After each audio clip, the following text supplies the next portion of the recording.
목말라, 목말라. 여기 막내가 누구지? 정규 아니냐? 예, 형님. 정규야, 예. 목마르다. 물 떠오더라. 예. 아니 막내가 알아서 누나 형님들 딱딱 이렇게 막 떠오고 이렇게 해야 되는 거 아니야? 말 나오기 전에. 아, 죄송해요. 아, 누님. 아, 형. 정규야 괜찮아. 요즘 누가 막내가 아니. 요즘은 누나나 형들이 이렇게 먼저 이렇게 솔선수범도 하고 아이, 챙겨주고 하는 거야. 아니, 누나가 그렇게 얘기하면 우리가 뭐가 되냐고. 그러면 누나가 해요. 이제. 그래, 저게 진심. 와. 주은 누나가 이럴 줄이야. 역시 사람은 믿으면 안 돼요. 내 밑으로 다 깔아 그러려. 아유, 예. 그러려 그랬더니. 예, 형님. 네, 형님. 큰형님. 교수님. 아니, 근데 아까 저는 들어오기 전에 네. 정규 학생이 향기 네. 학생한테 형님. 형님 이랬잖아요. 형님 그거 너무 웃기는 것 같아요. 여자들 결혼하면 동서한테 형님 이래야 되잖아요. 형님. 그러네. 제가 맞는 말인데? 제가 매일 형님. 맞아. 저기 형님 계시네. 네, 원장님. 형님. 사실은 참 희한한 인연이에요. 이렇게 같이 또 연예계에도 있고, 기독교인이면서도 하나님께서 어쩌다 형제지간을 맺어주셔서 진짜. 또 이런 조폭 문화에 입문하게 하셨는지. 형님이 됐어요. 형님 이렇게 되죠. 네. 그러니까 여자들끼리면 언니 이게 자연스러운데 또 그 문화에서는 형님 이래야 되는. 저번에는 심지어 문신도 같이 하러 가려고 했었어요. 이 아이 문신. 아이 문신. 야, 무슨, 등에. 확실하다. 아니, 등에 호랑이 여기 머리 있고, 여기 몸통 있고. 그런 우리 그럼 앞으로 다 같이 용 한 마리 어디다 새겨둘까요? 저를 포함해서 같이 여자들. 참 우리가 참 말로는 십자가 진다, 섬긴다. 내가 섬길게요. 앞으로 목회자로 여러분 잘 섬기겠습니다. 장로로 뽑아주셨으니 섬기겠습니다. 그 말을 하면서도 그 말이 무슨 뜻인지 모르고 하는. 이런 걸 어떻게 해야 될지. 그러니까 예수님 공생의 기간 동안에 제자들을 선별해서 어쨌든 훈련시켜서 데리고 다니시면서 계속 그 섬김이라는 게 뭔지 가르치시는데 제자들이 그걸 잘 못 알아듣는 모양이에요. 그러니까 예를 들면은 우리 지난주에 논의했지만 베드로가 주님 저희는 다 버리고 따라왔습니다. 그러면 그 다 버리는 것 안에 내 안에 있는 욕망도 들여다봐야 돼요. 만약에 정말 다 버렸다면 예수님이 내가 예루살렘에 올라가면 고난을 받고 죽어야 한다. 이 말을 했을 때 베드로가 그러시면 안 됩니다. 여기서 그러시면 안 됩니다. 이 말을 하지 말았어야 돼요. 다 버렸다면. 그런데 집도 버린 것 같고요. 가출한 거 맞잖아요. 지금 집 버리고 왔고 아버지와의 인연도 끊은 제자들도 있을 거고 우리 예수 믿으면서 정말 혈연의 정 이런 거 끊고 예수 믿는 사람들도 많아요. 그런데 그렇게까지 다 했는데도 정말 내 속을 들여다보면 내 안에는 어떤 욕망이 있냐는 거죠. 예수님은 사실 제자들을 보면서 너네 얼마 전에도 누가 큰지 니들끼리 싸웠잖아. 그렇다면 니들이 다 버리고 온 건 맞아?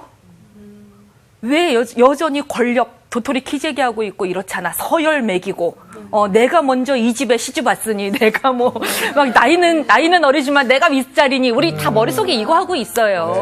그러니까 우리가 이민자 생활하는 분들 차별하잖아요. 사실은 결혼 때문에 이 나라에 왔다든지 노동 때문에 이 나라에 왔다든지 이민자들이 많은데 사실은 차별해요. 그거는 뭐냐면 먼저 살고 있었다 이거예요. 선주민과 후주민이에요. 그러니까 원주민이란 단어는 살짝 어려운 말이고 왜냐면 원래 거기서 살고 있었다는 게 무슨 뜻인지. 그러니까 그런 사람들은 이미 다 또 세월을 거듭하면서 세대를 거듭하면서 사라진 것이고 선주민과 후주민이에요. 근데 이것이 학교에도 있고 군대에도 있고 가정에도 있어요. 선주민, 후주민. 군대에서는 짬밥수로 가리는 거죠. 그렇죠. 네, 선임, 후임. 얼마나 무서운 서열이에요. 그러니까 우리 안에 5만 가지 영역에서 내가 너보다 신앙생활 먼저 했는데 나 모태신앙인데 내가 당신보다 먼저 안수집사 됐는데 지금 우리 안에 다 이거 하고 있거든요. 목사 안수 받은 거 내가 더 오래됐어. 너 몇 년 차야. 우리 이거 하고 있어요. 그러고 있으면 예수님이 정말 도토리 그러시지 않을까. 그래서 오늘 또 하나의 에피소드가 바로 아주 중요한 그러면 참으로 제자가 된다는 건 어떻게 하는 거냐, 이 가르침을 주시는 건데, 오늘 나눌 이야기는 마가복음 10장 32절에서 45절까지입니다. 오늘 수업 마가복음 35강 인자가 온 이유. 굉장히 좀 길어요. 그래도 3절씩 한번 읽어보겠습니다. 우리 정준 학생부터 32절부터 32절부터 3절씩 읽겠습니다. 네. 45절까지. 예루살렘으로 올라가는 길에 예수께서 그들 앞에 서서 가시는데 그들이 놀라고 따르는 자들을 두려워하더라. 이에 다시 12 제자를 데리시고 자기가 당할 일을 말씀하여 이르시되, 보라, 우리가 예루살렘에 올라가노니 인자가 대제사장들과 서기관들에게 넘겨짐에 그들이 죽이기로 결의하고 이방인들에게 넘겨주겠고, 그들은 능욕하며 침뱉으며 채찍질하고 죽일 것이나 그는 3일 만에 살아나니라 하시니라. 세베대의 아들 야고보와 요한이 주께 나와 여짜오되, 선생님이여, 무엇이든지 우리가 구하는 바를 우리에게 하여 주시기를 원하옵나이다. 이르시되, 너희에게 무엇을 하여 주기를 원하느냐? 여짜오되, 주의 영광 중에서 우리를 하나는 주의 우편에 하나는 좌편에 앉게 하여 주옵소서. 예수께서 이르시되 너희는 너희가 구하는 것을 알지 못하는도다. 내가 마시는 잔을 너희가 마실 수 있으며 내가 받는 세례를 너희가 받을 수 있느냐. 그들이 말하되 할 수 있나이다. 예수께서 이르시되 너희는 내가 마시는 잔을 마시며 내가 받는 세례를 받으려니와 내 좌우편에 앉는 것은 내가 줄 것이 아니라 누구를 위하여 준비되었든지 그들이 얻을 것이니라. 열 제자가 듣고 야고보와 요한에 대하여 화를 내거늘 예수께서 불러다가 이르시되, 이방인의 집권자들이 그들을 임의로 주관하고 그 고관들이 그들에게 권세를 부릴 줄을 너희가 알거니와 너희 중에는 그렇지 않을지니 너희 중에 누구든지 크고자 하는 자는 너희를 섬기는 자가 되고. 같이 읽을게요. 너희 중에 누구든지 흠이 되고자 하는 자는 모든 사람의 종이 되어야 하니라. 인자가 온 것은 섬김을 받으려 함이 아니라 도리어 섬기려 하고 자기 목숨을 많은 사람의 대속물로 주려 함이니라. 아멘. 네. 사실 오늘 본문만 잘 이해를 하면 우리가 정말 예수님의 제자로 버타여 잘 살 수 있을 것 같은데요. 오늘 이야기하기 전에 연결되는 것으로 누가복음 15장을 잠깐 볼게요. 누가복음 15장, 이거는 뭐 성경을 읽지 않아도 우리 어릴 때부터 너무 많이 들었던 뭐 잃어버린 은화 드라크마 찾는 이야기, 잃어버린 양 찾는 이야기, 잃어버린 아들 찾는 이야기래요. 그런데 누가복음 15장을 보니까 제일 먼저는 양이 먼저 나오네요. 네. 그죠? 양보다 드라크마가 더 귀중한가 봐요. 그 다음에 드라크마, 그리고 아들. 아무래도 아들 잃어버리는 게 양보다는 더 중요하겠죠. 그래서 이 누가복음 15장은 문학 구조가 똑같이 되어 있어요. 사실은 3가지 에피소드가 등장하지만 무엇인가를 잃어버렸다. 되찾았다. 그러니 잔치하자. 이거예요. 그래서 이 하나님 나라의 잔치라고 하는 게, 천국 잔치라고 하는 게 얼마나 기쁜 일인지와 연결된, 그래서 잃어버린 것이 3종류가 등장하는 이야기. 제일 처음에 양, 2번째 드라크마. 돈, 네, 3번째 아들. 자식, 이렇게 돼 있어요. 네. 그런데 누가복음 15장을 이렇게 쫙 읽어가다 보면 뭐 처음 에피소드에서도 벗과 이웃을 불러 모으고 잔치했다. 2번째 에피소드에서도 벗과 이웃을 불러 모으고 잔치했다. 이렇게 잔치하면은 드라크마라고 하는 게 데나리온하고 같은 화폐 단위인데 네. 하루 일당 정도 되잖아요. 네. 벗만 부른 게 아니라 이웃까지 불러서 잔치하려면 더 돌아갈 수도 있어요. 네. 그러니까 하나님은 이렇게 더 기쁘신 거예요. 자, 그 다음에 11절부터 펼쳐지는 아들 이야기는 굉장히 길잖아요. 네. 그러면 이 이야기는 사실은 24절에서 끝나야 돼요. 잔치했다. 여기서 끝나야 돼요. 벗과 이웃을 다 불러서 잔치했다. 네. 그런데 반전이 있는 거예요. 25절부터. 맏아들만 안 들어갔다.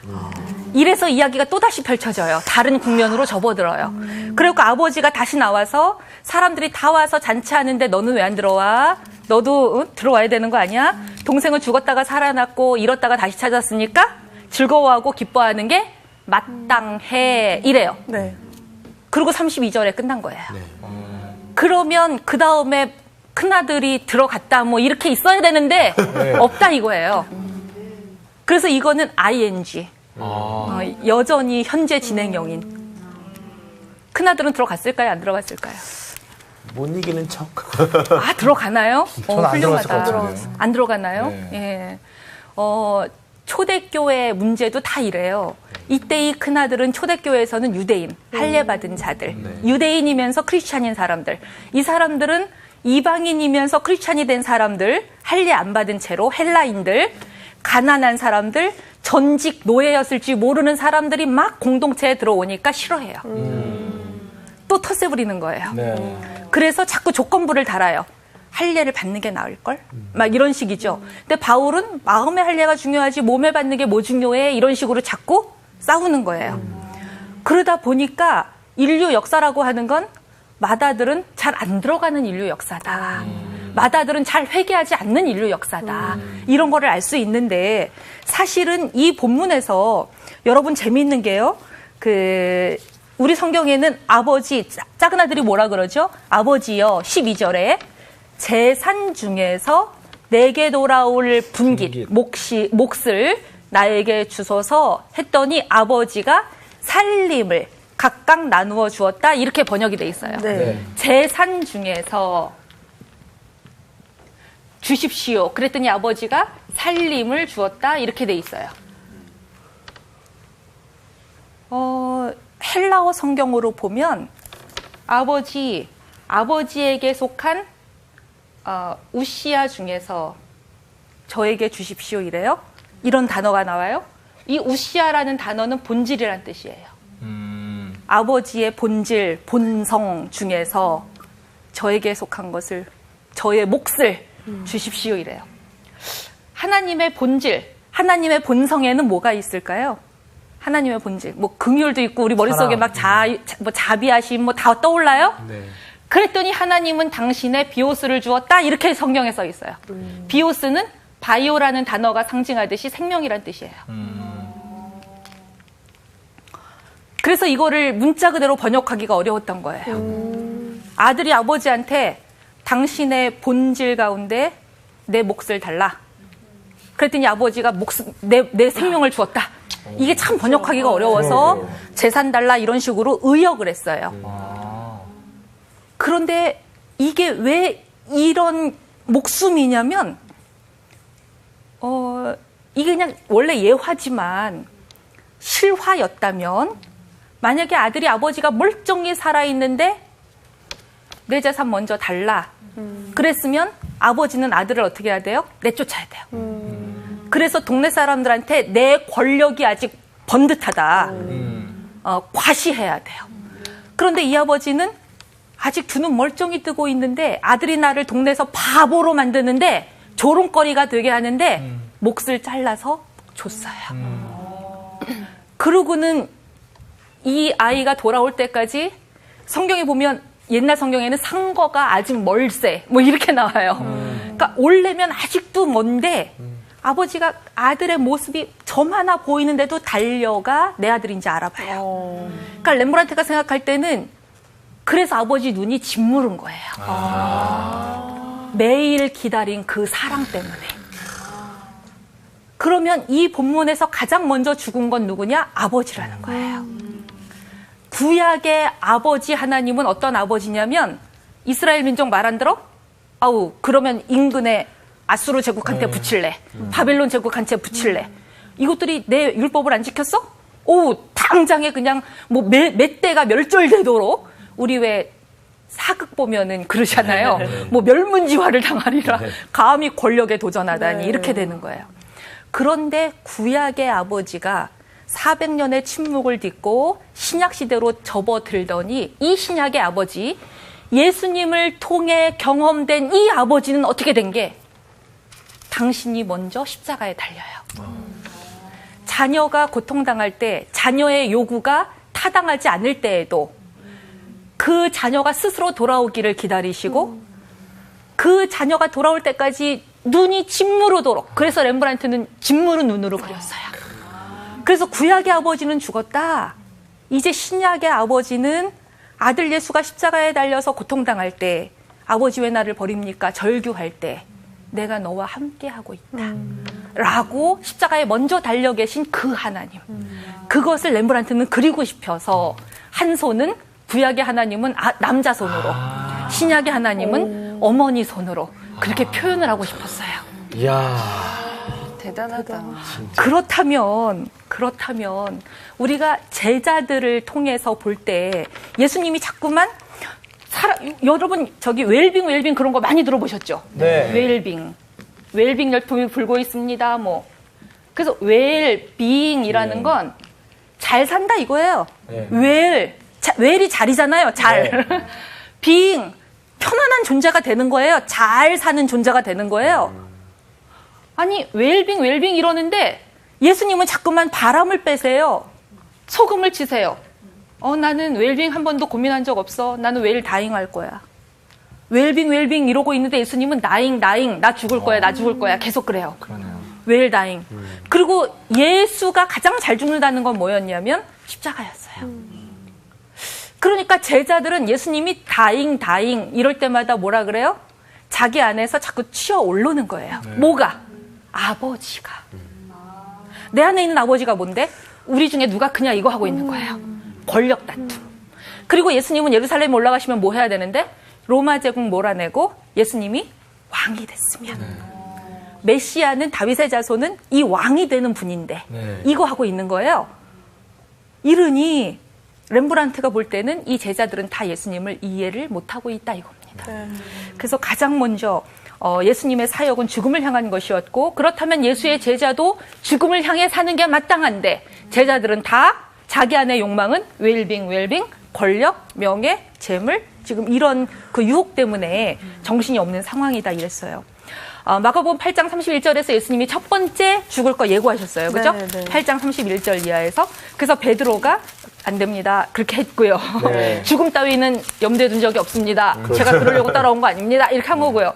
9장 31절에서 다시 두 번째 예고했더니 이번에는 제자들 모두가 우리 중에 서로 누가 크냐 이거 했다는 거예요. 네. 제자들도 예수님은 죽을 거라는데, 예수님은 사람이 죽음을 앞에 두면 얼마나 외롭고 마음이 힘들어요. 그러고 있는데 제자들은 온통 권력 다툼에 눈이 멀어 있어요. 그런데 2001년 9.11 테러 때 죽음을 앞두고 사람들이 남긴 말들을 다 묶어봤더니 사람이 죽음이 딱 내 앞에 있다 할 때는 다 어떤 말을 하게 되냐면 미안하다, 용서해달라, 사랑한다. 다 그 얘기예요. 사랑한다가 제일 많아요. 사랑한다가 제일 많아요. 그러면 여러분 마치 오늘이 마지막 날인 것처럼 산다는 건 무슨 뜻이에요? 사랑하면서 당장 방송 끝나고 녹화 끝나고 하기 힘들었던 사람한테 전화 내가 그동안은 내 안에 이런 마음이 있어서 못했는데 사실은 사랑해. 뭐 이렇게 하는 거예요. 오늘이 마지막 날인 것처럼 한다는 거는 다 그런. 어디 아파? 이런 거 아니야? 맞아. 안 하던 사람이라면. 무슨 일 생겼어? 예. 돈 필요해? 무슨 일 생겼어? 해야지. 무슨 일 생겼지? 내 안에 무슨 일 생겼지? 사실은 매일 잠자리에 들고 아침에 눈 뜰 때마다 정말 5분 프레시드 24 hours. 그러니까 오늘 당장 5분에 구워진 따끈따끈한 24시간이라는 게 내가 아무것도 한 일도 없는데 배달됐잖아요. 5분 프레시드 24 hours. 표현이 교수님 정말. 네네네. 그러니까 내가 뭐 해서 받은 시간이면 괜찮은데 아무것도 한 거 없는데 받은 날이에요. 진짜. 솔직히 그래. 맞아요. 이 인생의 길이라는 건 내가 뭐 한다고 길어지고 뭐 안 하면 짧아지고 이러면 좋겠는데 조건부가 없어요. 이거야말로 섭리인데 나 아무것도 하지 않고 어제 그냥 잤는데 오늘 또 하나의 날이 주어졌다면 오늘은 정말 마지막 날인 것처럼 산다. 이런다면 우리의 마음이 좀 달라지지 않을까. 그래서 예수님은 항상 관심이 그 죽음, 어떻게 잘 죽을까?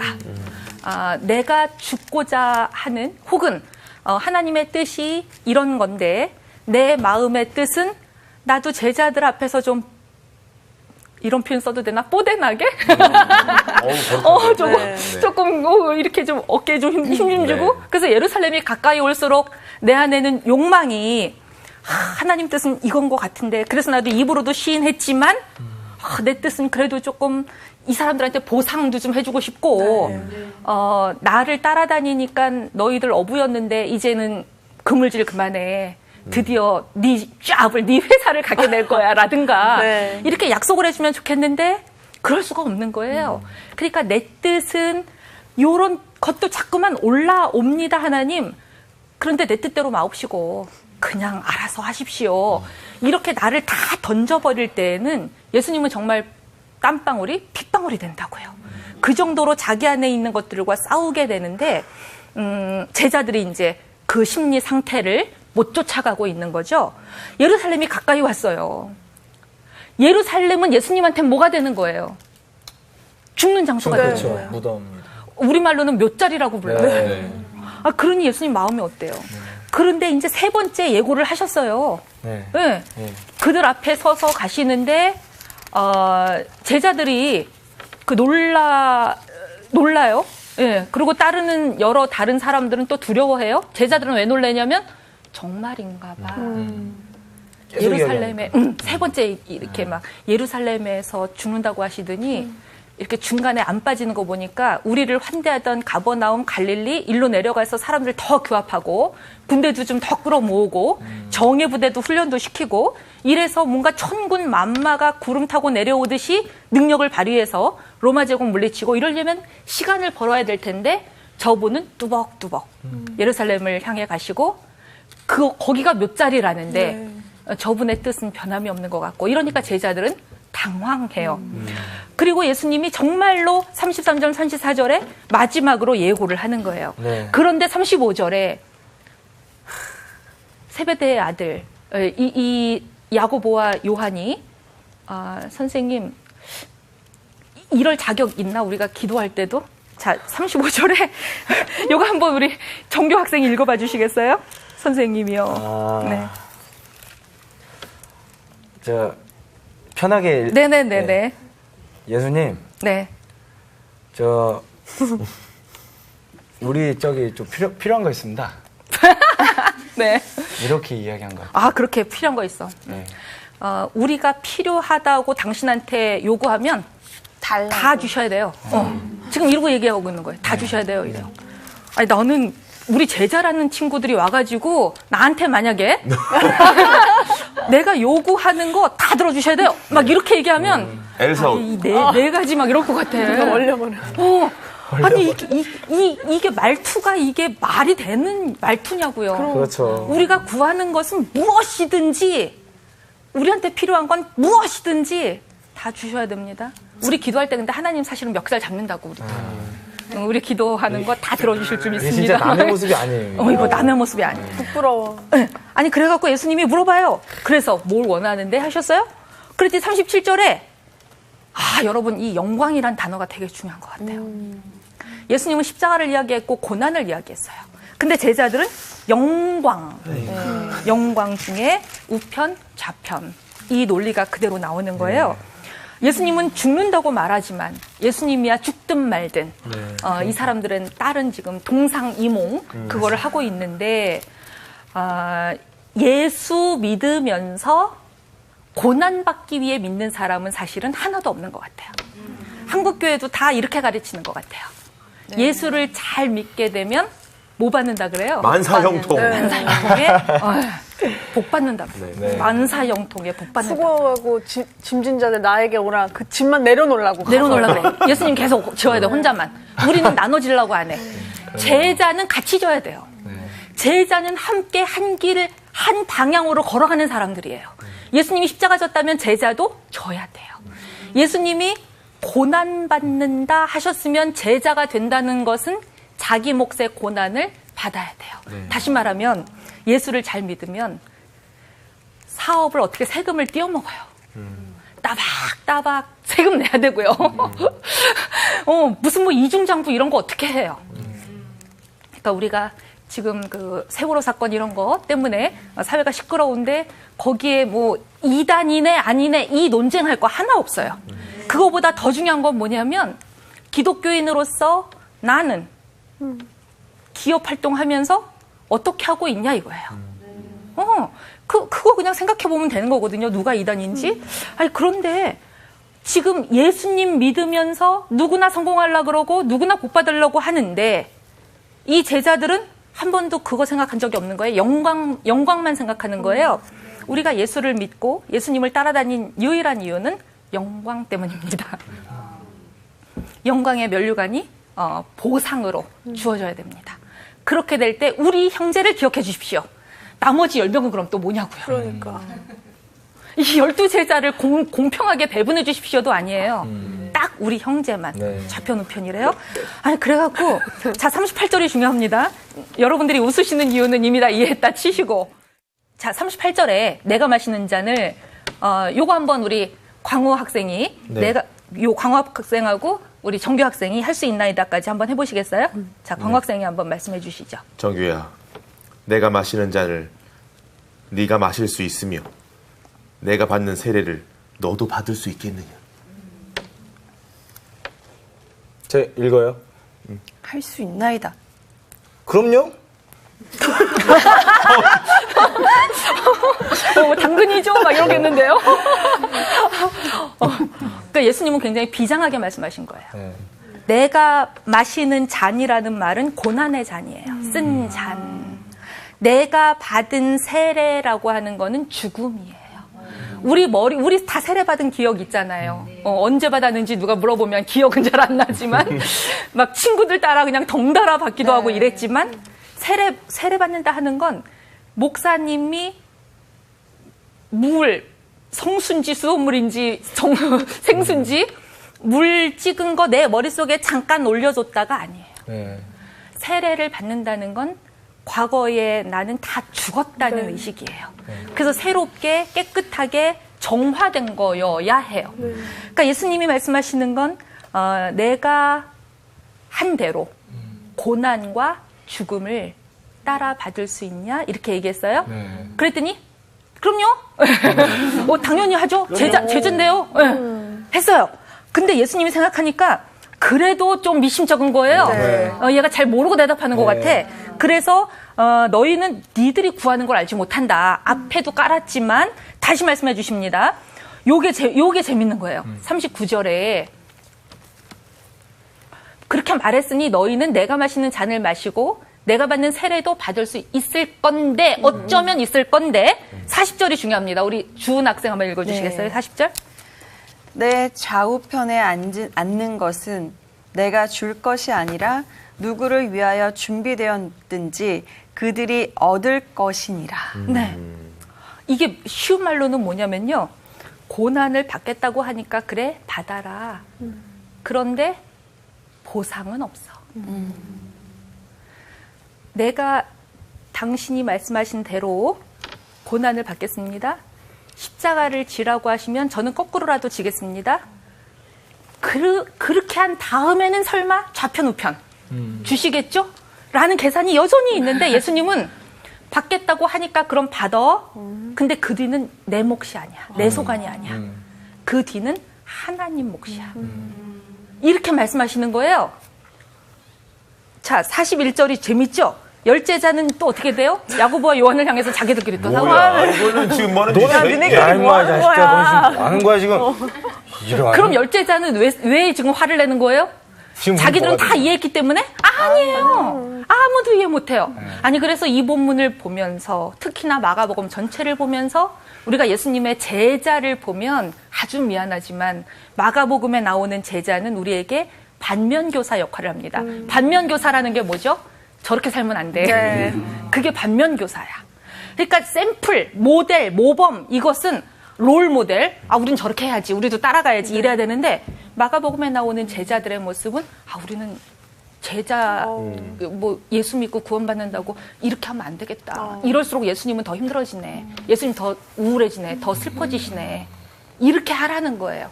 그래서 지금 41절부터 나오는 이 모든 불화, 열제자는 또 왜 니들만 왜 특혜를 받았다고 맞아. 기득권자야 뭐야 뭐 부모 잘 뒀으면 다야 막 지금 부모 잘 둔 거잖아요.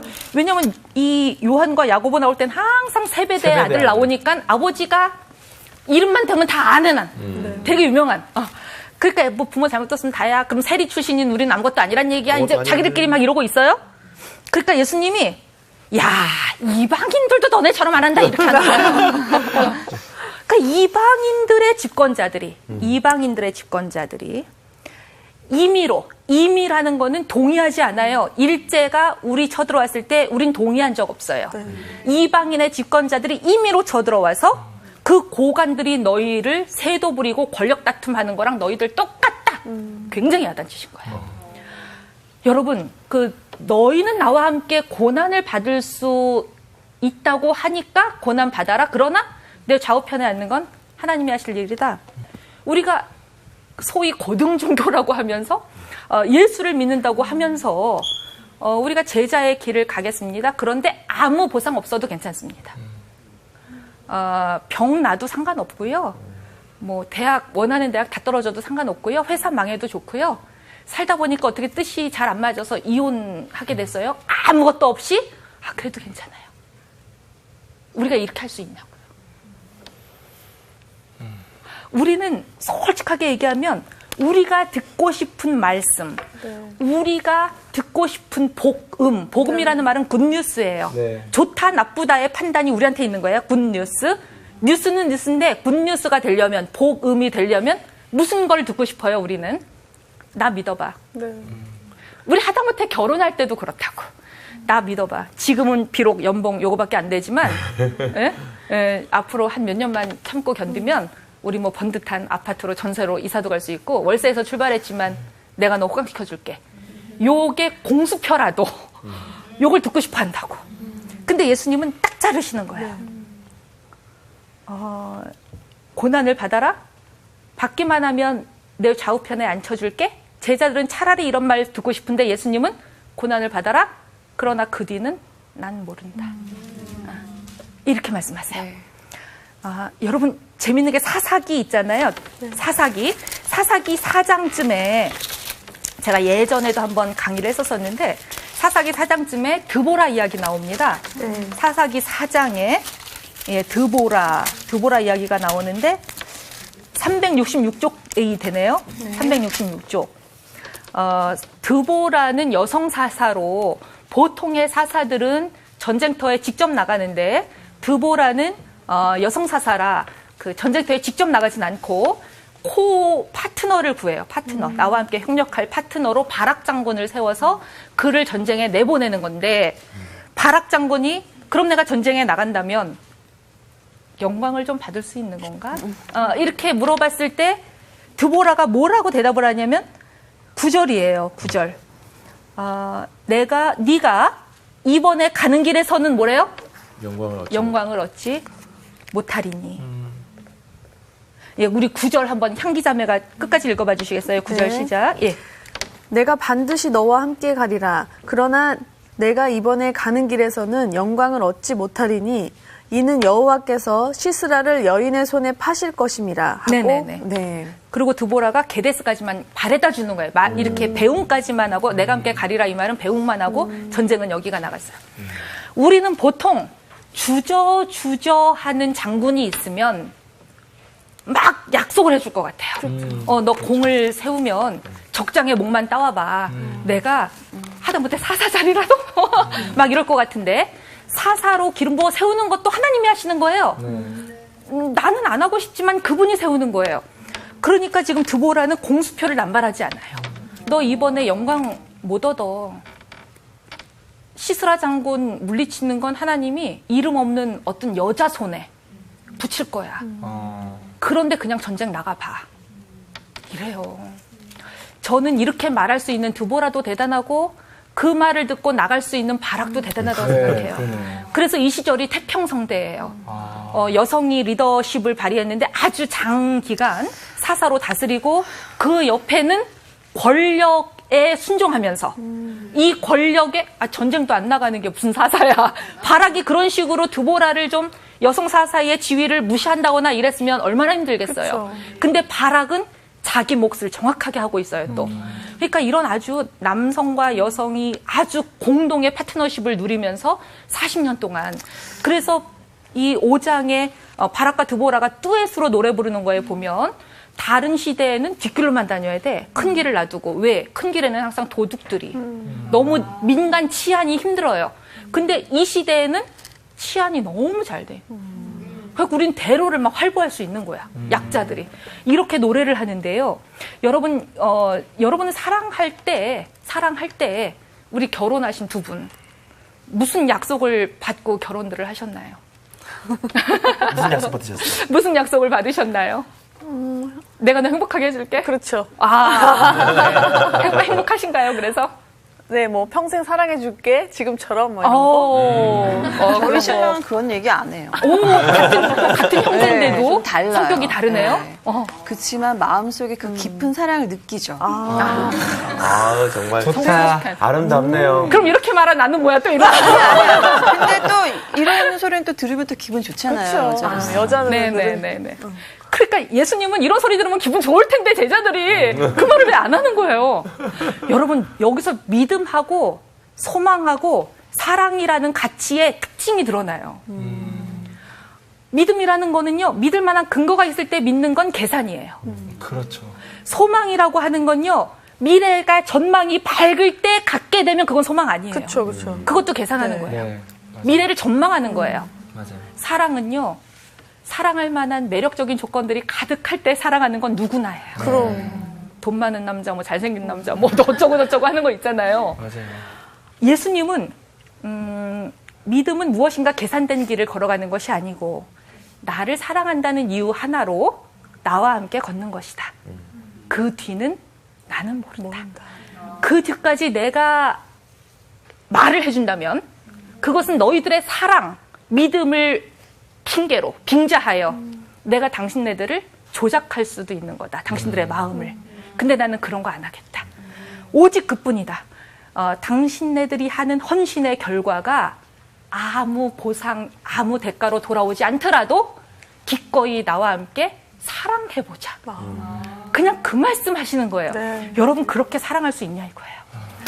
우리는 너무 다른 본질의 사랑에 길들여져 있는 거예요. 우리는 다른 사랑에. 그리고 그런 헛된 문화에 사랑에. 그런 문화에 되게 이렇게 뭐라 해야 될까요? 지배당하고 있는 네, 그리고 네. 일단 네. 뭐 나라에서도 너무 공약을 많이 하는데 그걸 지켜지지 않은 거에 대해서 않으니까. 그냥 또 안 지켰네? 이렇게 네. 너무 당연하게 생각하니까 네. 그게 이제 네. 이 사회에 다 전반적으로 신뢰가 없어. 물들어졌죠, 물들어졌어. 아무것도 기대하지 않고 아무것도 바라지 않고 아무것도 요구하지 않으면서 그냥 사랑하니까 한 길을 배반하지 않고 끝까지 간다. 네. 이거 아무도 못하는 것 같아요. 그쵸. 그거 진짜 그렇죠. 이집트 카이로에서 아주 시골 쪽에 나그 한마디라고 하는 데서 1945년에 어떤 동굴에 있는 항아리에서 아주 많은 두루마리들이 발견이 됐어요. 그래서 이 성경들을 외경으로 많이 부르고 번역이 많이 됐는데 그 중에 하나가 도마복음이라는 게 있어요. 도마복음에 보면 천국은 이런 것이다 하는 비유가 나오는데 너무 놀라운 비유예요. 한 여인이 곡식이 가득 든 항아리를 들고 집을 나섰어요. 근데 항아리 끝에는 구멍이 뚫려 있어요. 아니 그래갖고 길을 걷고서 이렇게 도착지에 딱 도착해 보니까 항아리가 텅 빈 거예요. 천국은 이와 같다 하고 끝나요. 이야. 아니 그래서 우리는요, 우리는 사실은 천국의 비유를 뭐라고 생각하고 싶냐면 거꾸로 생각하고 싶은 거예요. 네. 처음에는 빈 항아리로 출발했는데 집에 딱 도착해 보니까 죽을 때가 다 돼 보니까 결산을 해 보니까 가득 찼다. 우리는 그 말을 듣고 싶은데 시작은 미약하였으나 끝은 당대하다. 이거를 듣고 싶은데 그거는 욥의 신앙을 깔아 뭉개기 위한 사탄의 유혹이라는 거 아니에요. 시작은 창대했지만 끝이 미약해도 사랑하니까 불평하지 않는 거예요. 욥은 이 마음을 지키고 싶은데 친구들은 계속해서 아니야 하나님은 이런 분이야 라고 얘기해요. 그래서 하나님이 친구들을 징계하는 이유는 너희들의 하나님 개념이 틀렸다는 거예요. 하나님에 대한 믿음도 잘못됐고 하나님에 대한 사랑도 잘못됐대요. 사랑은 아무것도 바라는 바가 없어야 돼요. 무익해야 돼요. 계산해가지고 나한테 유익하니까 사랑한다? 이거는 거래하는 거예요. 심지어 하나님 저 모태신앙인 거 알죠? 우리 영생에 대해서 고민했던 청년처럼 나 어려서부터 율법 다 지켰던 거 알죠? 주일 성교수 안 빼놓은 거 알죠? 뭐 11조 차근차근 한 거 알죠? 이러면 하나님하고 우리가 지금 뭐 하고 있는 거냐면 거래하고 있는 거예요. 여러분 거래는 어디서 하십니까? 은행에서. 시장에서 해요. 은행이나 시장에서 해요. 돈하고 관련되는 거예요. 그러면 남자랑 여자랑 사랑하면서 거래한다. 내가 A를 주면 넌 나한테 B를 줘야 돼. 이거 결혼이 상업화된 거예요. 교회에서 만약에 이번에 교회에서 뭐 건축을 하는데 얼마가 필요한데 어느 가정마다 얼마를 할당해서 이러면 천국의 보장. 이거 거래하는 거예요. 네. 그리고 거래는 시장에서 해야 돼요. 교회를 장사치들의 소굴로 만들지 말아라 라고 예수님이 말씀하실 때는 교회는 철저하게 은혜의 공간이 돼야 되는 거예요. 한국교회가 잃어버린 게 이거 같아요. 하나님하고 거래하고 있어요. 기복주의에 눈이 멀어서. 그러면 은혜라는 건 뭔가? 은혜. 모든 게 은혜입니다. 이 말은요. 난 한 거 아무것도 없다 이 뜻이에요. 우리 속에는 자꾸 올라오죠. 그래도 모태신앙인데 뭐 그래도 몇 대째 믿었는데 이러고 싶죠. 근데 그거 주장하지 말아야 돼요. 그래야 은혜예요. 예수님의 위대하심은 그분은 죽기까지 하나님의 뜻에 순종했기 때문이에요. 항복한 거예요. 내 뜻은 알겠지만 그냥 순종해요. 그런데 어떤 사람들은 또 그렇게 질문을 해요. 특히 안 믿는 사람들이. 그래도 부활할 거 알고 십자가 달린 거 아니야? 그거 예수님을 오해하는 거예요. 예수님은 그것까지도 하나님한테 넘겼어요. 예수님을 살린 건 하나님이에요. 맞아요. 하나님 소관이에요. 기독교가 종종 그리고 기독교 지도자들이 하나님 역할을 자기가 하려고 그래요. 자기가 막 약속해주고 예수님도 그 뒤는 나 몰라, 그 뒤는 나 몰라 라고 하셨는데 이상하게 한국의 크리스찬들, 한국의 많은 종교 지도자들은 그 뒤를 자기가 해결하려고 그래요. 그러면 안 된다는 거. 사랑의 가장 큰 특징은 무익한 쓸모없는 행동일지라도 그러나 사랑한다는 이유 하나로 그 길 위에 같이 서 있는 것.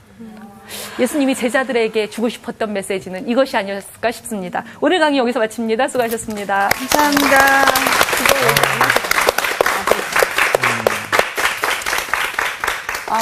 그 찬양이 생각나요. 은혜 아니면 나서지 못하네. 이 찬양. 이렇게 은혜롭게 정리하시네요. 저는 그런 속담 생각나던데 이렇게 사촌이 땅을 사면 배가 아픈 게 우리다.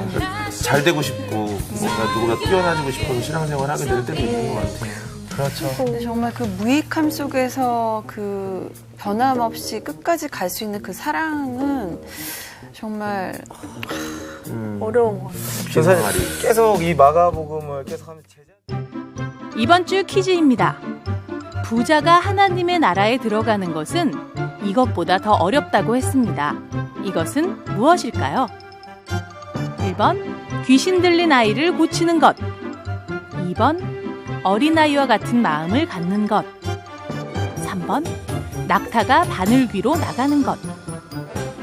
정답을 아시는 분은 CBS 성서학당 홈페이지에 정답을 올려주시거나 우편으로 보내주시면 됩니다. 보내실 곳은 서울특별시 양천구 목동 서로 159의 1번지 CBS 성서학당 담당자 앞입니다. 연락처를 꼭 남겨주세요. 선정되신 분들에게는 대한성서공회에서 성경, 송태근 선생님의 내가 어디 있느냐, 하나님이 꿈꾸는 교회, 김기석 선생님의 오래된 새 길, 신우인 선생님의 땅과 하늘의 갈림길에서, 구미정 선생님의 두 글자로 신학하기 가운데 하나를 드립니다. 이래서 뭔가 천군 만마가 구름 타고 내려오듯이 능력을 발휘해서 로마 제국 물리치고 이러려면 시간을 벌어야 될 텐데 저분은 뚜벅뚜벅 예루살렘을 향해 가시고 거기가 몇 자리라는데 저분의 뜻은 변함이 없는 것 같고 이러니까 제자들은 당황해요. 그리고 예수님이 정말로 33절, 34절에 마지막으로 예고를 하는 거예요. 네. 그런데 35절에 세베대의 아들 이 야고보와 요한이 선생님, 이럴 자격 있나? 우리가 기도할 때도? 자, 35절에 이거 한번 우리 정교 학생이 읽어봐 주시겠어요? 선생님이요. 네. 저 편하게 네네네네. 네. 예수님, 네. 저 우리 저기 좀 필요한 거 있습니다. 네. 이렇게 이야기한 것 같아요. 아, 그렇게 필요한 거 있어. 네. 우리가 필요하다고 당신한테 요구하면 다 주셔야 돼요. 지금 이러고 얘기하고 있는 거예요. 다 주셔야 돼요. 이래요. 아니, 나는 우리 제자라는 친구들이 와가지고 나한테 만약에 내가 요구하는 거 다 들어주셔야 돼요. 막 이렇게 얘기하면 엘사우. 네 가지 막 이럴 것 같아. 얼려버려. 아니 이게 말투가 이게 말이 되는 말투냐고요. 그렇죠. 우리가 구하는 것은 무엇이든지 우리한테 필요한 건 무엇이든지 다 주셔야 됩니다. 우리 기도할 때 근데 하나님 사실은 멱살 잡는다고 우리 기도하는 거 다 들어주실 줄 이게 믿습니다. 진짜 남의 모습이 아니에요. 이거 남의 모습이 아니에요. 부끄러워. 아니 그래갖고 예수님이 물어봐요. 그래서 뭘 원하는데 하셨어요? 그랬더니 37절에 여러분 이 영광이란 단어가 되게 중요한 것 같아요. 예수님은 십자가를 이야기했고 고난을 이야기했어요. 근데 제자들은 영광, 영광 중에 우편, 좌편 이 논리가 그대로 나오는 거예요. 예수님은 죽는다고 말하지만 예수님이야 죽든 말든 이 사람들은 다른 지금 동상이몽 그거를 하고 있는데 예수 믿으면서 고난받기 위해 믿는 사람은 사실은 하나도 없는 것 같아요. 한국교회도 다 이렇게 가르치는 것 같아요. 예수를 잘 믿게 되면 뭐 받는다 그래요? 만사형통. 만사형통에 복 받는다. 만사형통에 복 받는다. 수고하고 짐진 자들 나에게 오라. 그 짐만 내려놓으려고. 내려놓으려고 그래. 예수님 계속 지어야 돼, 혼자만. 우리는 나눠지려고 안 해. 제자는 같이 져야 돼요. 제자는 함께 한 길을, 한 방향으로 걸어가는 사람들이에요. 예수님이 십자가 졌다면 제자도 져야 돼요. 예수님이 고난받는다 하셨으면 제자가 된다는 것은 자기 몫의 고난을 받아야 돼요. 다시 말하면 예수를 잘 믿으면 사업을 어떻게 세금을 띄어먹어요. 따박따박 세금 내야 되고요. 무슨 뭐 이중장부 이런 거 어떻게 해요. 그러니까 우리가 지금 그 세월호 사건 이런 거 때문에 사회가 시끄러운데 거기에 뭐 이단이네 아니네 이 논쟁할 거 하나 없어요. 그거보다 더 중요한 건 뭐냐면 기독교인으로서 나는 기업 활동하면서 어떻게 하고 있냐 이거예요. 그거 그냥 생각해 보면 되는 거거든요. 누가 이단인지. 아니 그런데 지금 예수님 믿으면서 누구나 성공하려고 그러고 누구나 복 받으려고 하는데 이 제자들은 한 번도 그거 생각한 적이 없는 거예요. 영광만 생각하는 거예요. 우리가 예수를 믿고 예수님을 따라다닌 유일한 이유는 영광 때문입니다. 영광의 면류관이 보상으로 주어져야 됩니다. 그렇게 될 때 우리 형제를 기억해 주십시오. 나머지 10명은 그럼 또 뭐냐고요. 그러니까. 이 12제자를 공평하게 배분해 주십시오도 아니에요. 딱 우리 형제만 좌편우편이래요. 아니 그래갖고 자 38절이 중요합니다. 여러분들이 웃으시는 이유는 이미 다 이해했다 치시고 자 38절에 내가 마시는 잔을 요거 한번 우리 광우 학생이 요 광우 학생하고 우리 정규 학생이 할 수 있나이다까지 한번 해보시겠어요? 자 광우 학생이 한번 말씀해 주시죠. 정규야, 내가 마시는 잔을 네가 마실 수 있으며 내가 받는 세례를 너도 받을 수 있겠느냐? 제 읽어요. 할 수 있나이다. 그럼요. 당근이죠? 막 이러겠는데요? 그러니까 예수님은 굉장히 비장하게 말씀하신 거예요. 내가 마시는 잔이라는 말은 고난의 잔이에요. 쓴 잔. 내가 받은 세례라고 하는 거는 죽음이에요. 우리 다 세례 받은 기억 있잖아요. 언제 받았는지 누가 물어보면 기억은 잘 안 나지만 막 친구들 따라 그냥 덩달아 받기도 하고 이랬지만 세례 받는다 하는 건 목사님이 성순지 수돗물인지 생순지 물 찍은 거 내 머릿속에 잠깐 올려줬다가 아니에요. 세례를 받는다는 건 과거에 나는 다 죽었다는 의식이에요. 그래서 새롭게 깨끗하게 정화된 거여야 해요. 그러니까 예수님이 말씀하시는 건 내가 한 대로 고난과 죽음을 따라 받을 수 있냐 이렇게 얘기했어요. 그랬더니 그럼요. 당연히 하죠. 제자인데요. 했어요. 근데 예수님이 생각하니까 그래도 좀 미심쩍은 거예요. 얘가 잘 모르고 대답하는 것 같아. 그래서 너희는 니들이 구하는 걸 알지 못한다. 앞에도 깔았지만 다시 말씀해 주십니다. 요게 재밌는 거예요. 39절에 그렇게 말했으니 너희는 내가 마시는 잔을 마시고 내가 받는 세례도 받을 수 있을 건데 어쩌면 있을 건데 40절이 중요합니다. 우리 주은 학생 한번 읽어주시겠어요? 40절?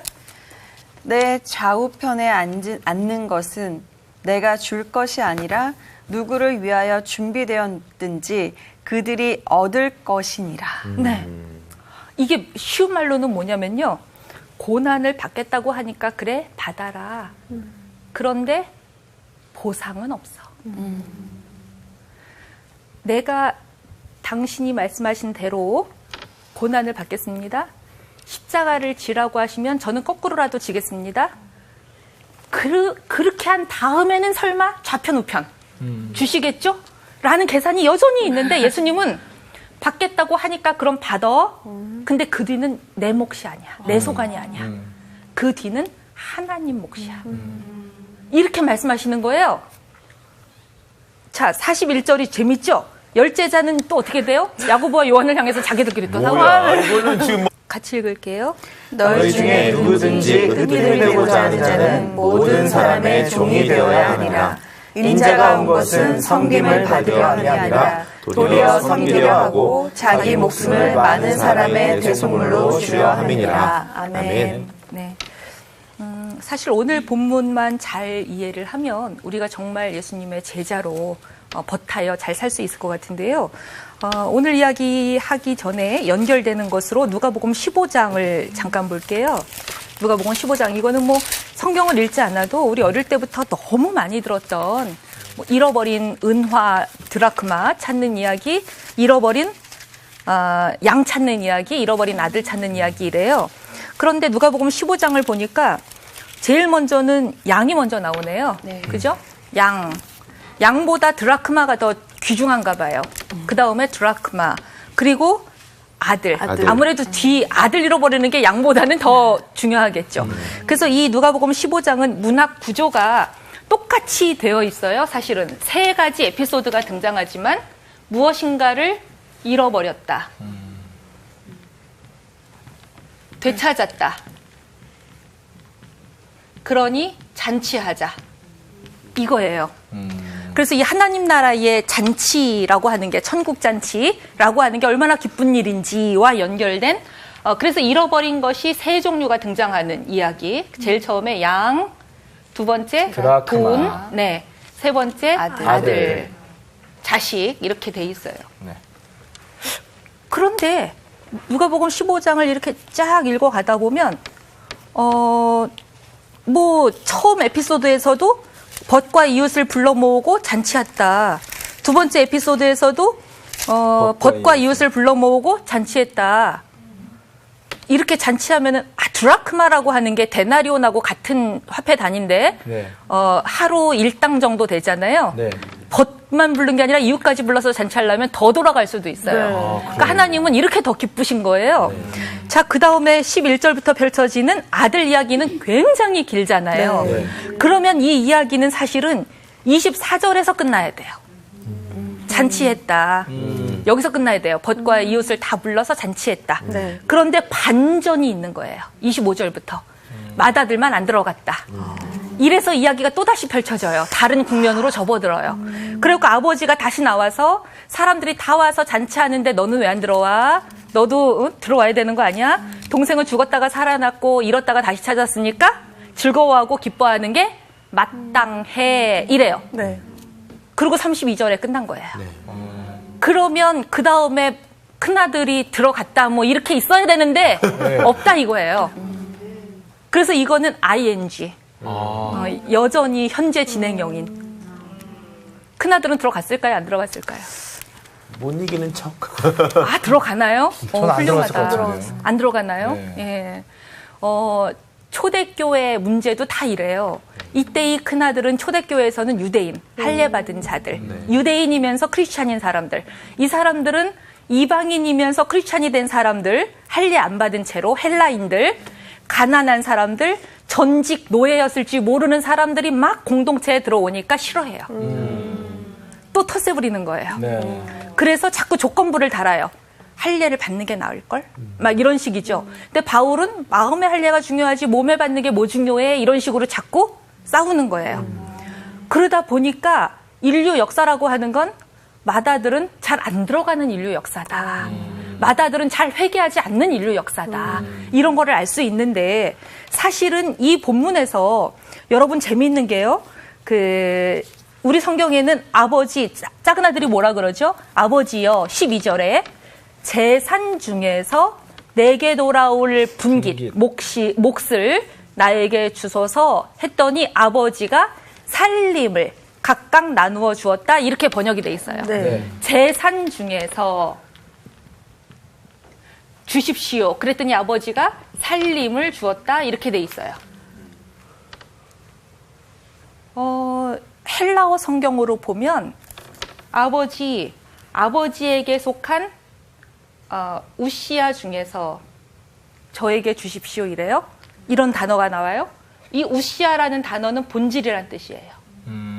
아버지의 본질, 본성 중에서 저에게 속한 것을, 저의 몫을 주십시오 이래요. 하나님의 본질, 하나님의 본성에는 뭐가 있을까요? 하나님의 본질, 뭐 긍휼도 있고 우리 머릿속에 막 자비하심 뭐 다 떠올라요? 네. 그랬더니 하나님은 당신의 비오스를 주었다. 이렇게 성경에 써 있어요. 비오스는 바이오라는 단어가 상징하듯이 생명이란 뜻이에요. 그래서 이거를 문자 그대로 번역하기가 어려웠던 거예요. 아들이 아버지한테 당신의 본질 가운데 내 몫을 달라. 그랬더니 아버지가 내 생명을 주었다. 이게 참 번역하기가 어려워서 재산 달라 이런 식으로 의역을 했어요. 그런데 이게 왜 이런 목숨이냐면 이게 그냥 원래 예화지만 실화였다면 만약에 아들이 아버지가 멀쩡히 살아있는데 내 재산 먼저 달라 그랬으면 아버지는 아들을 어떻게 해야 돼요? 내쫓아야 돼요. 그래서 동네 사람들한테 내 권력이 아직 번듯하다. 과시해야 돼요. 그런데 이 아버지는 아직 두 눈 멀쩡히 뜨고 있는데 아들이 나를 동네에서 바보로 만드는데 조롱거리가 되게 하는데 몫을 잘라서 줬어요. 그러고는 이 아이가 돌아올 때까지 성경에 보면 옛날 성경에는 상거가 아직 멀세 뭐 이렇게 나와요. 그러니까 올래면 아직도 먼데 아버지가 아들의 모습이 점 하나 보이는데도 달려가 내 아들인지 알아봐요. 그러니까 렘브란트가 생각할 때는 그래서 아버지 눈이 짓무른 거예요. 매일 기다린 그 사랑 때문에.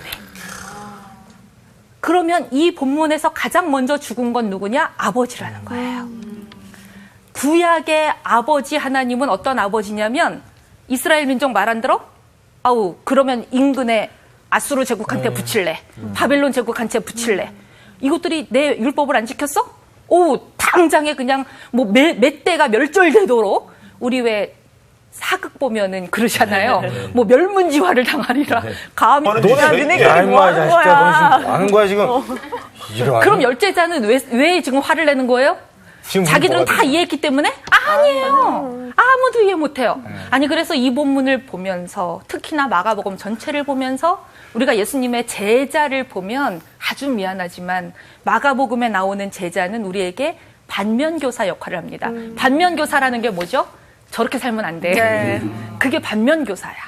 그러니까 샘플, 모델, 모범 이것은 롤 모델. 우린 저렇게 해야지. 우리도 따라가야지. 이래야 되는데 마가복음에 나오는 제자들의 모습은 우리는 제자 뭐 예수 믿고 구원받는다고 이렇게 하면 안 되겠다. 이럴수록 예수님은 더 힘들어지네. 예수님 더 우울해지네. 더 슬퍼지시네.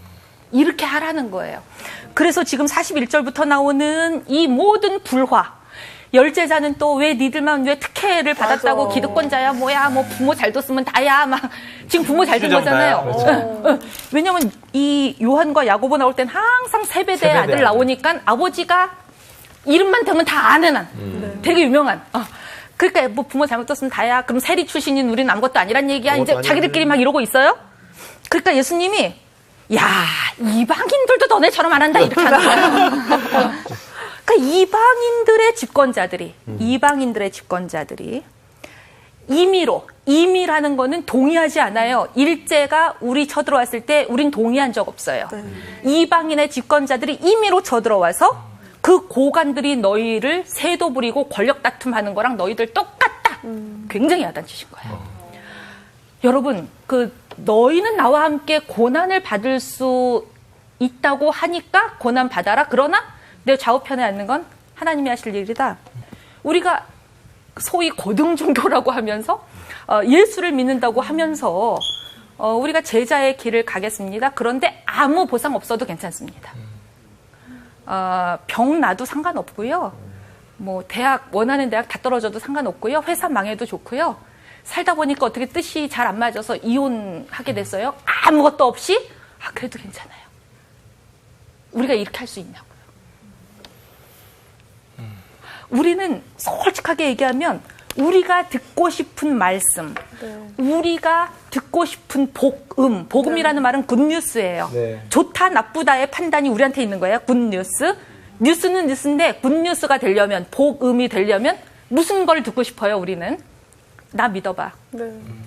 우리 하다못해 결혼할 때도 그렇다고. 나 믿어봐. 지금은 비록 연봉 요거밖에 안 되지만 앞으로 한 몇 년만 참고 견디면 우리 뭐 번듯한 아파트로 전세로 이사도 갈 수 있고 월세에서 출발했지만 내가 너 호강시켜줄게. 요게 공수표라도 요걸 듣고 싶어 한다고. 근데 예수님은 딱 자르시는 거예요. 고난을 받아라? 받기만 하면 내 좌우편에 앉혀줄게? 제자들은 차라리 이런 말 듣고 싶은데 예수님은 고난을 받아라? 그러나 그 뒤는 난 모른다. 이렇게 말씀하세요. 여러분 재밌는 게 사사기 있잖아요. 사사기 4장쯤에 제가 예전에도 한번 강의를 했었었는데 사사기 4장쯤에 드보라 이야기 나옵니다. 사사기 4장에 드보라 이야기가 나오는데 366쪽이 되네요. 366쪽. 드보라는 여성 사사로 보통의 사사들은 전쟁터에 직접 나가는데 드보라는 여성 사사라 그 전쟁터에 직접 나가진 않고 파트너를 구해요. 나와 함께 협력할 파트너로 바락 장군을 세워서 그를 전쟁에 내보내는 건데 바락 장군이 그럼 내가 전쟁에 나간다면 영광을 좀 받을 수 있는 건가? 이렇게 물어봤을 때 드보라가 뭐라고 대답을 하냐면 9절이에요. 9절. 네가 이번에 가는 길에서는 뭐래요? 영광을 얻지 못하리니. 예, 우리 9절 한번 향기자매가 끝까지 읽어봐 주시겠어요? 9절 시작. 예. 내가 반드시 너와 함께 가리라. 그러나 내가 이번에 가는 길에서는 영광을 얻지 못하리니 이는 여호와께서 시스라를 여인의 손에 파실 것임이라 하고. 네네네. 그리고 드보라가 게데스까지만 바래다 주는 거예요. 이렇게 배웅까지만 하고 내가 함께 가리라 이 말은 배웅만 하고 전쟁은 여기가 나갔어요. 우리는 보통 주저하는 장군이 있으면 막 약속을 해줄 것 같아요. 너 공을 세우면 적장에 목만 따와봐. 내가 하다못해 사사자리라도 막 이럴 것 같은데 사사로 기름 부어 세우는 것도 하나님이 하시는 거예요. 나는 안 하고 싶지만 그분이 세우는 거예요. 그러니까 지금 드보라는 공수표를 남발하지 않아요. 너 이번에 영광 못 얻어. 시스라 장군 물리치는 건 하나님이 이름 없는 어떤 여자 손에 붙일 거야. 그런데 그냥 전쟁 나가봐. 이래요. 저는 이렇게 말할 수 있는 드보라도 대단하고 그 말을 듣고 나갈 수 있는 바락도 대단하다고 생각해요. 그래서 이 시절이 태평성대예요. 여성이 리더십을 발휘했는데 아주 장기간 사사로 다스리고 그 옆에는 권력에 순종하면서 이 권력에 전쟁도 안 나가는 게 무슨 사사야. 바락이 그런 식으로 드보라를 좀 여성 사사의 지위를 무시한다거나 이랬으면 얼마나 힘들겠어요. 근데 바락은 자기 몫을 정확하게 하고 있어요, 또. 그러니까 이런 아주 남성과 여성이 아주 공동의 파트너십을 누리면서 40년 동안. 그래서 이 5장의 바락과 드보라가 듀엣으로 노래 부르는 거에 보면 다른 시대에는 뒷길로만 다녀야 돼. 큰 길을 놔두고. 왜? 큰 길에는 항상 도둑들이. 너무 민간 치안이 힘들어요. 근데 이 시대에는 치안이 너무 잘 돼. 그러니까 우린 대로를 막 활보할 수 있는 거야. 약자들이. 이렇게 노래를 하는데요. 여러분은 사랑할 때 우리 결혼하신 두 분 무슨 약속을 받고 결혼들을 하셨나요? 무슨 약속 받으셨어요? 무슨 약속을 받으셨나요? 내가 너 행복하게 해줄게? 그렇죠. 행복하신가요, 그래서? 네, 뭐 평생 사랑해줄게. 지금처럼 뭐 이런 거. 우리 신랑은 그런 얘기 안 해요. 같은 형제인데도 네, 좀 달라요. 성격이 다르네요. 네. 그렇지만 마음속에 그 깊은 사랑을 느끼죠. 정말 좋다. 아름답네요. 그럼 이렇게 말한 나는 뭐야 또 이런. 근데 또 이런 소리는 또 들으면 또 기분 좋잖아요. 그렇죠. 여자는 네네네네. 그러니까 예수님은 이런 소리 들으면 기분 좋을 텐데 제자들이 그 말을 왜 안 하는 거예요? 여러분 여기서 믿음이 권력에 도전하다니 이렇게 되는 거예요. 그런데 구약의 아버지가 400년의 침묵을 딛고 신약 시대로 접어들더니 이 신약의 아버지 예수님을 통해 경험된 이 아버지는 어떻게 된 게 당신이 먼저 십자가에 달려요. 자녀가 고통당할 때 자녀의 요구가 타당하지 않을 때에도 그 자녀가 스스로 돌아오기를 기다리시고 그 자녀가 돌아올 때까지 눈이 짓무르도록, 그래서 렘브란트는 짓무른 눈으로 그렸어요. 그래서 구약의 아버지는 죽었다. 이제 신약의 아버지는 아들 예수가 십자가에 달려서 고통당할 때 아버지 왜 나를 버립니까? 절규할 때 내가 너와 함께하고 있다. 라고 십자가에 먼저 달려 계신 그 하나님. 그것을 렘브란트는 그리고 싶어서 한 손은 구약의 하나님은 남자 손으로, 신약의 하나님은 어머니 손으로 그렇게 표현을 하고 싶었어요. 이야. 대단하다. 그렇다면 우리가 제자들을 통해서 볼 때 예수님이 자꾸만 여러분 저기 웰빙 그런 거 많이 들어보셨죠? 네. 웰빙 열풍이 불고 있습니다. 뭐 그래서 웰빙이라는 건 잘 산다 이거예요. 웰이 잘이잖아요. 잘. 빙 편안한 존재가 되는 거예요. 잘 사는 존재가 되는 거예요. 아니 웰빙 이러는데 예수님은 자꾸만 바람을 빼세요. 소금을 치세요. 나는 웰빙 한 번도 고민한 적 없어. 나는 웰 다잉 할 거야. 웰빙 이러고 있는데 예수님은 나잉 나 죽을 거야 계속 그래요. 그러네요. 웰 다잉. 그리고 예수가 가장 잘 죽는다는 건 뭐였냐면 십자가였어요. 그러니까 제자들은 예수님이 다잉 이럴 때마다 뭐라 그래요? 자기 안에서 자꾸 치어 오르는 거예요. 뭐가? 아버지가. 내 안에 있는 아버지가 뭔데? 우리 중에 누가 그냥 이거 하고 있는 거예요. 권력 다툼. 그리고 예수님은 예루살렘에 올라가시면 뭐 해야 되는데? 로마 제국 몰아내고 예수님이 왕이 됐으면. 메시아는 다윗의 자손은 이 왕이 되는 분인데 이거 하고 있는 거예요. 이러니 렘브란트가 볼 때는 이 제자들은 다 예수님을 이해를 못하고 있다 이겁니다. 그래서 가장 먼저 예수님의 사역은 죽음을 향한 것이었고, 그렇다면 예수의 제자도 죽음을 향해 사는 게 마땅한데 제자들은 다 자기 안의 욕망은 웰빙, 권력, 명예, 재물, 지금 이런 그 유혹 때문에 정신이 없는 상황이다 이랬어요. 마가복음 8장 31절에서 예수님이 첫 번째 죽을 거 예고하셨어요. 그죠? 8장 31절 이하에서. 그래서 베드로가 안 됩니다. 그렇게 했고요. 죽음 따위는 염두에 둔 적이 없습니다. 제가 그러려고 따라온 거 아닙니다. 이렇게 한 거고요. 9장 31절에서 다시 두 번째 예고했더니 이번에는 제자들 모두가 우리 중에 서로 누가 크냐 이거 했다는 거예요. 제자들도 예수님은 죽을 거라는데, 예수님은 사람이 죽음을 앞에 두면 얼마나 외롭고 마음이 힘들어요. 그러고 있는데 제자들은 온통 권력 다툼에 눈이 멀어 있어요.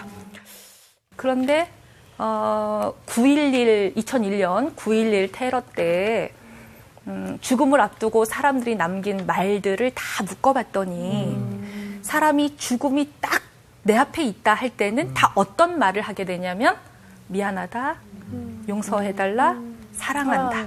다 그 얘기예요. 사랑한다가 제일 많아요. 사랑한다가 제일 많아요. 그러면 여러분 마치 오늘이 마지막 날인 것처럼 산다는 건 무슨 뜻이에요? 사랑하면서 당장 방송 끝나고 녹화 끝나고 하기 힘들었던 사람한테 전화 내가 그동안은 내 안에 이런 마음이 있어서 못했는데 사실은 사랑해. 뭐 이렇게 하는 거예요. 오늘이 마지막 날인 것처럼 한다는 거는 다 그런. 어디 아파? 이런 거 아니야? 맞아. 안 하던 사람이라면. 무슨 일 생겼어? 예. 돈 필요해? 무슨 일 생겼어? 해야지. 무슨 일 생겼지? 내 안에 무슨 일 생겼지? 사실은 매일 잠자리에 들고 아침에 눈 뜰 때마다 정말 오븐 프레시드 24 hours. 그러니까 오늘 당장 오븐에 구워진 따끈따끈한 24시간이라는 게 내가 아무것도 한 일도 없는데 배달됐잖아요. 오븐 프레시드 24 hours. 표현이 교수님 정말. 네네네. 그러니까 내가 뭐 해서 받은 시간이면 괜찮은데 아무것도 한 거 없는데 받은 날이에요. 진짜. 솔직히 그래. 맞아요. 이 인생의 길이라는 건 내가 뭐 한다고 길어지고 뭐 안 하면 짧아지고 이러면 좋겠는데 조건부가 없어요. 이거야말로 섭리인데 나 아무것도 하지 않고 어제 그냥 잤는데 오늘 또 하나의 날이 주어졌다면 오늘은 정말 마지막 날인 것처럼 산다. 이런다면 우리의 마음이 좀 달라지지 않을까. 그래서 예수님은 항상 관심이 그 죽음을 어떻게 잘 죽을까. 내가 죽고자 하는 혹은 하나님의 뜻이 이런 건데 내 마음의 뜻은 나도 제자들 앞에서 좀 이런 표현 써도 되나? 뽀대나게? 조금 이렇게 좀 어깨에 좀 힘 좀 주고 그래서 예루살렘이 가까이 올수록 내 안에는 욕망이 하나님 뜻은 이건 것 같은데 그래서 나도 입으로도 시인했지만 내 뜻은 그래도 조금 이 사람들한테 보상도 좀 해주고 싶고 나를 따라다니니까 너희들 어부였는데 이제는 그물질 그만해. 드디어 네 잡을 네 회사를 갖게 될 거야 라든가 이렇게 약속을 해주면 좋겠는데 그럴 수가 없는 거예요. 그러니까 내 뜻은 요런 것도 자꾸만 올라옵니다 하나님. 그런데 내 뜻대로 마옵시고 그냥 알아서 하십시오. 이렇게 나를 다 던져버릴 때에는 예수님은 정말 땀방울이 핏방울이 된다고요. 그 정도로 자기 안에 있는 것들과 싸우게 되는데 제자들이 이제 그 심리 상태를 못 쫓아가고 있는 거죠. 예루살렘이 가까이 왔어요. 예루살렘은 예수님한테 뭐가 되는 거예요? 죽는 장소가 되는 거예요. 무덤입니다. 우리말로는 묘자리라고 불러요. 그러니 예수님 마음이 어때요? 그런데 이제 세 번째 예고를 하셨어요. 그들 앞에 서서 가시는데 제자들이 놀라요. 그리고 따르는 여러 다른 사람들은 또 두려워해요. 제자들은 왜 놀라냐면 정말인가 봐. 예루살렘에 세 번째 이렇게 막 예루살렘에서 죽는다고 하시더니 이렇게 중간에 안 빠지는 거 보니까 우리를 환대하던 가버나움 갈릴리 일로 내려가서 사람들 더 규합하고 군대도 좀 더 끌어모으고 정예 부대도 훈련도 시키고 목말라. 여기 막내가 누구지? 정규 아니냐? 예, 형님. 정규야. 예. 목마르다. 물 떠오느라. 예. 아니 막내가 알아서 누나 형님들 딱딱 이렇게 막 떠오고 이렇게 해야 되는 거 아니야? 말 나오기 전에. 죄송해요. 누님. 형. 정규야 괜찮아. 요즘 누가 막내가 아니. 요즘은 누나나 형들이 이렇게 먼저 이렇게 솔선수범도 하고 챙겨주고 하는 거야. 누나가 그렇게 얘기하면 우리가 뭐가 되냐고. 그러면 누나가 해요. 이제. 그래, 저기 진심. 와. 주은 누나가 이럴 줄이야. 역시 사람은 믿으면 안 돼요. 내 밑으로 다 깔아 그러려 그러려 그랬더니 예, 형님. 네 형님. 큰형님. 교수님. 아니 근데 아까 저는 들어오기 전에 정규 학생이 향기 학생한테 형님. 누나 형님 이랬잖아요.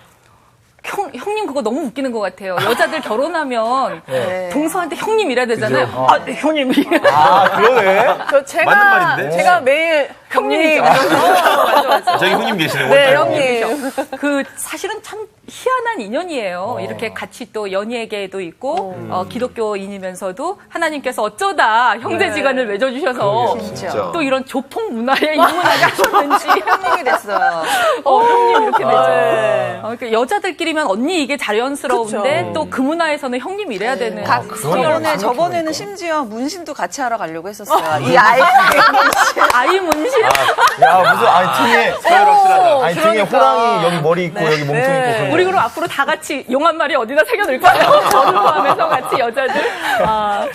참 우리가 참 말로는 십자가 진다, 섬긴다. 내가 섬길게요. 뭐 앞으로 뭐 목회자로 여러분 잘 섬기겠습니다. 장로로 뽑아주셨으니 섬기겠습니다. 그 말을 하면서도 그 말이 무슨 뜻인지 모르고 하는. 이런 걸 어떻게 해야 될지. 그러니까 예수님도 예수님 공생의 기간 동안에 제자들을 선별해서 어쨌든 훈련시켜서 데리고 다니시면서 계속 그 섬김이라는 게 뭔지 가르치시는데 제자들이 그걸 잘 못 알아듣는 모양이에요. 그러니까 예를 들면은 우리 지난주에 논의했지만 베드로가 주님 저희는 다 버리고 따라왔습니다. 그러면 그 다 버리는 것 안에 내 안에 있는 욕망도 들여다봐야 돼요. 만약에 정말 다 버렸다면 예수님이 내가 예루살렘에 올라가면 고난을 받고 죽어야 한다. 이 말을 했을 때 베드로가 그러시면 안 됩니다.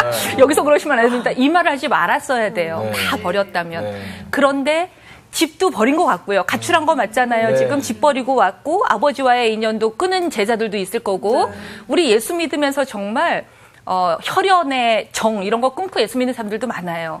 그런데 그렇게까지 다 했는데도 정말 내 속을 들여다보면 내 안에는 어떤 욕망이 있냐는 거죠. 예수님은 사실 제자들을 보면서 너네 얼마 전에도 누가 큰지 니들끼리 싸웠잖아. 그렇다면 니들이 다 버리고 온 건 맞아? 왜 여전히 권력 도토리 키재기 하고 있고 이렇잖아. 서열 매기고 내가 먼저 이 집에 시집 왔으니 내가 뭐 막 나이는 어리지만 내가 윗자리니 우리 다 머릿속에 이거 하고 있어요. 그러니까 우리가 이민자 생활하는 분들 차별하잖아요. 사실은 결혼 때문에 이 나라에 왔다든지 노동 때문에 이 나라에 왔다든지 이민자들이 많은데 사실은 차별해요. 그거는 뭐냐면 먼저 살고 있었다 이거예요. 선주민과 후주민이에요. 그러니까 원주민이란 단어는 살짝 어려운 말이고 왜냐면 원래 거기서 살고 있었다는 게 무슨 뜻인지. 그러니까 그런 사람들은 이미 다 또 세월을 거듭하면서 세대를 거듭하면서 사라진 것이고 선주민과 후주민이에요. 근데 이것이 학교에도 있고 군대에도 있고 가정에도 있어요. 선주민, 후주민. 군대에서는 짬밥수로 가리는 거죠. 그렇죠. 네, 선임, 후임. 얼마나 무서운 서열이에요. 그러니까 우리 안에 5만 가지 영역에서 내가 너보다 신앙생활 먼저 했는데 나 모태신앙인데 내가 당신보다 먼저 안수집사 됐는데 지금 우리 안에 다 이거 하고 있거든요.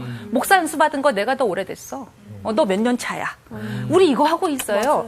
그러고 있으면 예수님이 정말 도토리 그러시지 않을까. 그래서 오늘 또 하나의 에피소드가 바로 아주 중요한 그러면 참으로 제자가 된다는 건 어떻게 하는 거냐 이 가르침을 주시는 건데 오늘 나눌 이야기는 마가복음 10장 32절에서 45절까지입니다. 오늘 수업 마가복음 35강 인자가 온 이유. 굉장히 좀 길어요. 그래도 3절씩 한번 읽어보겠습니다. 우리 정준 학생부터 32절부터 32절부터 3절씩 읽겠습니다. 45절까지. 예루살렘으로 올라가는 길에 예수께서 그들 앞에 서서 가시는데 그들이 놀라고 따르는 자들을 두려워하더라. 이에 다시 12 제자를 데리시고 자기가 당할 일을 말씀하여 이르시되 보라 우리가 예루살렘에 올라가노니 인자가 대제사장들과 서기관들에게 넘겨짐에 그들이 죽이기로 결의하고 이방인들에게 넘겨주겠고 그들은 능욕하며 침뱉으며 채찍질하고 죽일 것이나 그는 3일 만에 살아나니라 하시니라. 세베대의 아들 야고보와 요한이 주께 나와 여짜오되 선생님이여 무엇이든지 우리가 구하는 바를 우리에게 하여 주시기를 원하옵나이다. 이르시되 너희에게 무엇을 하여 주기를 원하느냐 여짜오되 주의 영광 중에서 우리를 하나는 주의 우편에 하나는 좌편에 앉게 하여 주옵소서. 예수께서 이르시되 너희는 너희가 구하는 것을 알지 못하는도다. 내가 마시는 잔을 너희가 마실 수 있으며 내가 받는 세례를 너희가 받을 수 있느냐. 그들이 말하되 할 수 있나이다.